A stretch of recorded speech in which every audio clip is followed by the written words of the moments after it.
बद्ध और मुक्त भक्त जनों के लक्षण। 11वां अध्याय।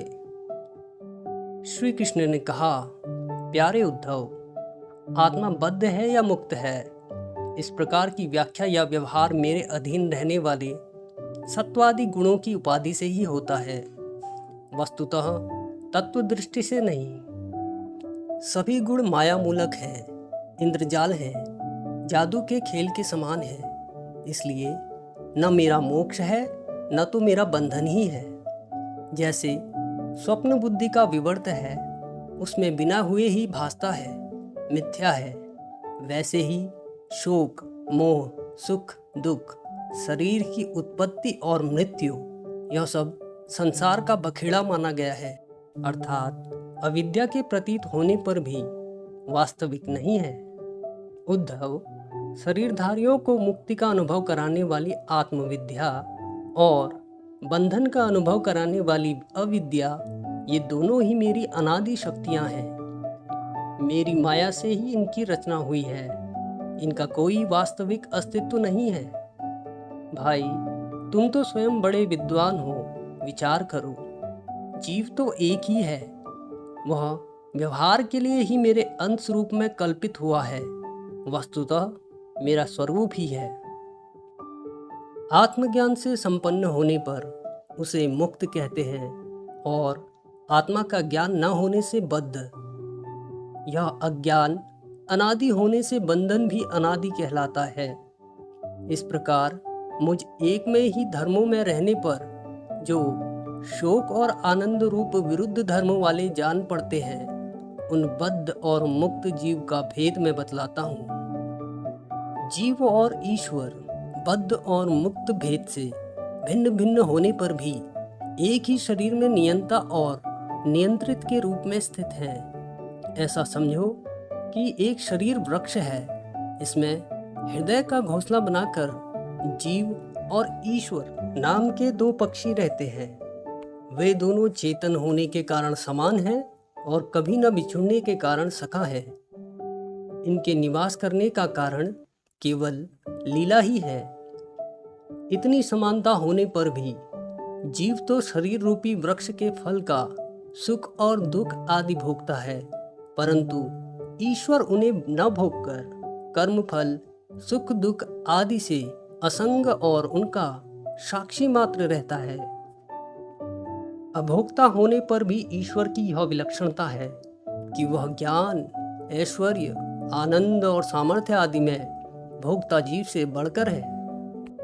साथ ही यह एक विलक्षणता भी है कि अभोक्ता ईश्वर तो अपने वास्तविक स्वरूप और इसके अतिरिक्त जगत को भी जानता है, परंतु भोक्ता जीव न अपने वास्तविक रूप को जानता है और न अपने से अतिरिक्त को। इन दोनों में जीव तो अविद्या से युक्त होने के कारण नित्य बद्ध है और ईश्वर विद्या स्वरूप होने के कारण नित्य मुक्त है। प्यारे उद्धव, ज्ञान संपन्न पुरुष भी मुक्त ही है।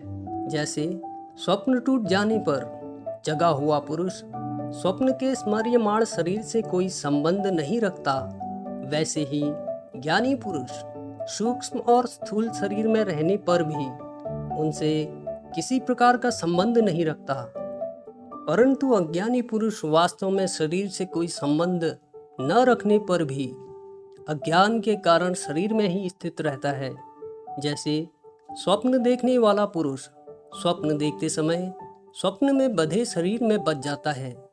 व्यवहार आदि में इंद्रियां शब्द, स्पर्श आदि विषयों को ग्रहण करती हैं, क्योंकि यह तो नियम ही है कि गुण को गुण ही ग्रहण करते हैं, आत्मा नहीं। इसलिए जिसने अपने निर्विकार आत्म रूप को समझ लिया है, वह उन विषयों के ग्रहण त्याग में किसी प्रकार का अभिमान नहीं करता। यह शरीर प्रारब्ध के अधीन है।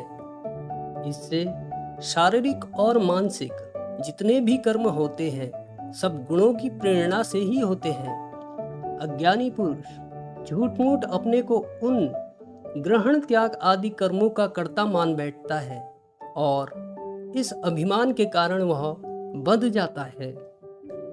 प्यारे उद्धव, पूर्वोक्त पद्धति से विचार करके विवेकी पुरुष समस्त विषयों से विरक्त रहता है और सोने बैठने, घूमने फिरने, नहाने, देखने, छूने, सूंघने, खाने और सुनने आदि क्रियाओं में अपने को कर्ता नहीं मानता, बल्कि गुणों को ही कर्ता मानता है। गुण ही सबके कर्मों के कर्ता भोगता है। ऐसा जानकर विद्वान पुरुष कर्म वासना और फलों से नहीं बंधते। वे प्रकृति में रहकर वैसे ही असंग रहते हैं जैसे स्पर्श आदि से आकाश, जल की आर्द्रता आदि से सूर्य और गंध आदि से वायु। उनकी विमल बुद्धि की तलवार असंग भावना की शान से और भी तीखी हो जाती है और वे उससे अपने सारे संशय संदेहों को काट कूट कर फेंक देते हैं।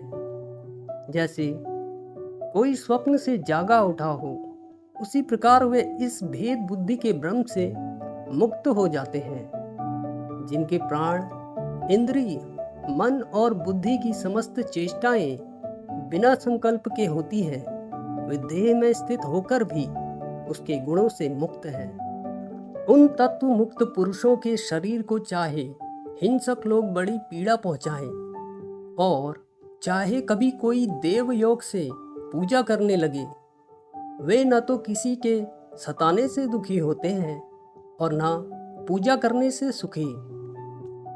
जो समदर्शी महात्मा गुण और दोष की भेद दृष्टि से ऊपर उठ गए हैं, वे न तो अच्छे काम करने वालों की स्तुति करते हैं और न बुरे काम करने वालों की निंदा। न वे किसी अच्छी बात को सुनकर उसकी सराहना करते हैं और न बुरी बात को सुनकर किसी को झिड़कते ही हैं। जीवन मुक्त पुरुष न तो कुछ भला या बुरा काम करते हैं, न कुछ भला या बुरा कहते हैं और न सोचते ही हैं। वे व्यवहार में अपनी समान वृत्ति रखकर आत्मानंद में ही मग्न रहते हैं और जड़ के समान मानो कोई मूर्ख हो, इस प्रकार विचरण किया करते हैं। प्यारे उद्धव, जो पुरुष वेदों का तो पारगामी विद्वान हो, परंतु परम ब्रह्म के ज्ञान से शून्य हो, उसके परिश्रम का कोई फल नहीं है। वह तो वैसा ही है जैसे बिना दूध की गाय का पालने वाला। दूध न देने वाली गाय, व्यभिचारिणी स्त्री, पराधीन शरीर, दुष्ट पुत्र, सत्यपात्र के प्राप्त होने पर भी दान न किया हुआ धन और मेरे गुणों से रहित वाणी व्यर्थ है। इसलिए हे उद्धव, जिस वाणी में जगत की उत्पत्ति, स्थिति और प्रलय रूपी मेरी लोक पावन लीला का वर्णन न हो और लीला अवतारों में भी मेरे लोकप्रिय रामकृष्ण आदि अवतारों का जिसमें यशोगान न हो, वह वाणी बंध्या है। बुद्धिमान पुरुष को चाहिए कि ऐसी वाणी का उच्चारण एवं श्रवण न करे। प्रिय उद्धव, जैसा कि ऊपर वर्णन किया गया है, आत्म जिज्ञासा और विचार के द्वारा आत्मा में जो अनेकता का भ्रम है उसे दूर कर दे और मुझ सर्वव्यापी परमात्मा में अपना निर्मल मन लगा दे तथा संसार के व्यवहारों से उपराम हो जा। यदि तुम अपना मन पर ब्रह्म में स्थिर न कर सको तो सारे कर्म निरपेक्ष होकर मेरे लिए ही कर्म करो। मेरी कथाएं समस्त लोगों को पवित्र करने वाली एवं कल्याण रूपी हैं। श्रद्धा के साथ उन्हें सुनना चाहिए। मेरे आश्रित रहकर मेरे ही लिए धर्म, काम और अर्थ का सेवन करना चाहिए। प्रिय उद्धव, जो ऐसा करता है उसे मुझ अविनाशी पुरुष के प्रति अनन्य प्रेममयी भक्ति प्राप्त हो जाती है। भक्ति की यह प्राप्ति सत्संग से होती है। इस प्रकार जब उसका अंतःकरण शुद्ध हो जाता है, तब वह संतों के उपदेश के अनुसार उनके द्वारा बताए हुए मेरे परम पद को सहज ही प्राप्त हो जाता है। उद्धव ने पूछा, भगवान, बड़े बड़े संत आपकी कीर्ति का गान करते हैं। आप कृपया बतलाइए कि आपके विचार से संत पुरुष का क्या लक्षण है। आपके प्रति कैसी भक्ति करनी चाहिए जिनका संत लोग आदर करते हैं। भगवान, आप ही ब्रह्मा आदि श्रेष्ठ देवता सत्यलोक की और चराचर जगत के स्वामी हैं। मैं आपका विनीत प्रेमी और शरणागत भक्त हूँ। आप मुझे भक्ति और भक्त का रहस्य बतलाइए। भगवान, मैं जानता हूँ कि आप प्रकृति से परे पुरुषोत्तम एवं चिदाकार स्वरूप ब्रह्म हैं। आपसे भिन्न कुछ भी नहीं है। फिर भी आपने लीला के लिए स्वेच्छा से ही यह शरीर धारण करके अवतार लिया है। इसलिए वास्तव में आप ही भक्ति और भक्त का रहस्य बतला सकते हैं। भगवान श्री कृष्ण ने कहा, प्यारे उद्धव, मेरा भक्त कृपा की मूर्ति होता है। वह किसी भी प्राणी से वैर भाव नहीं रखता है और घोर से घोर दुख भी प्रसन्नता पूर्वक सहता है। उसके जीवन का सार है सत्य और उसके मन में किसी प्रकार की पाप वासना कभी नहीं आती। वह समदर्शी और सबका भला करने वाला होता है। उसकी बुद्धि कामनाओं से कलुषित नहीं होती। वह संयमी, मधुर स्वभाव और पवित्र होता है। संग्रह परिग्रह से सर्वथा दूर रहता है। किसी भी वस्तु के लिए वह कोई चेष्टा नहीं करता। परिमित भोजन करता है और शांत रहता है। उसकी बुद्धि स्थिर होती है। उसे केवल मेरा ही भरोसा होता है और वह आत्म तत्व के चिंतन में सदा संलग्न रहता है। वह प्रमाद रहित, गंभीर स्वभाव और धैर्यवान होता है। भूख और प्यास, शोक और मोह, जन्म और मृत्यु, ये 6 गुण उसके वश में रहते हैं। वह स्वयं तो कभी किसी प्रकार से सम्मान नहीं चाहता, परंतु दूसरे का सम्मान करता रहता है।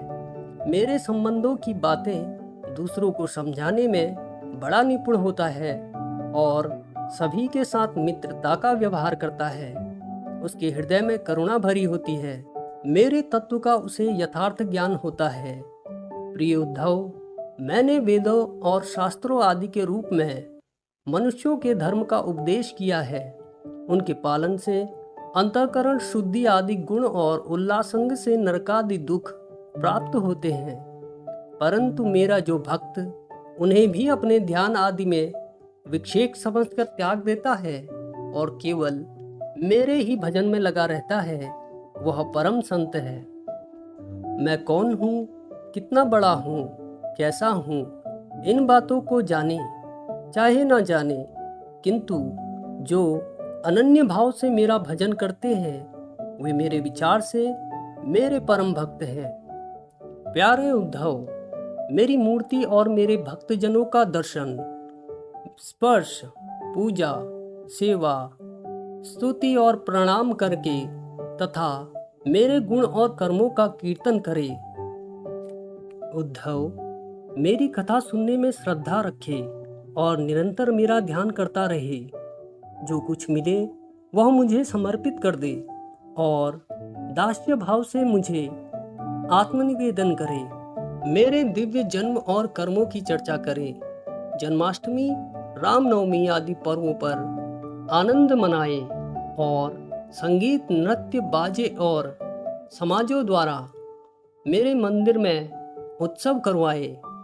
वार्षिक त्योहारों के दिन मेरे स्थानों की यात्रा करे, जुलूस निकाले तथा विविध उपहारों से मेरी पूजा करे। वैदिक अथवा तांत्रिक पद्धति से दीक्षा ग्रहण करे। मेरे व्रतों का पालन करे। मंदिरों में मेरी मूर्ति को स्थापित रखे। यदि यह काम अकेला न कर सके तो औरों के साथ मिलकर उद्योग करे।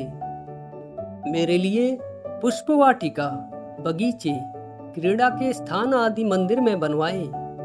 सेवक की भांति श्रद्धा भक्ति के साथ निष्कपट भाव से मेरे मंदिर की सेवा करे।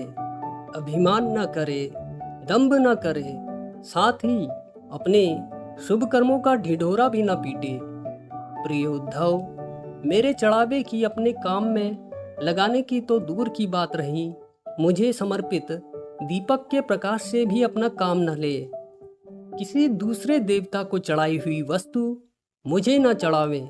संसार में जो वस्तु अपने को सबसे प्रिय और अभीष्ट जान पड़े वह मुझे समर्पित कर दे।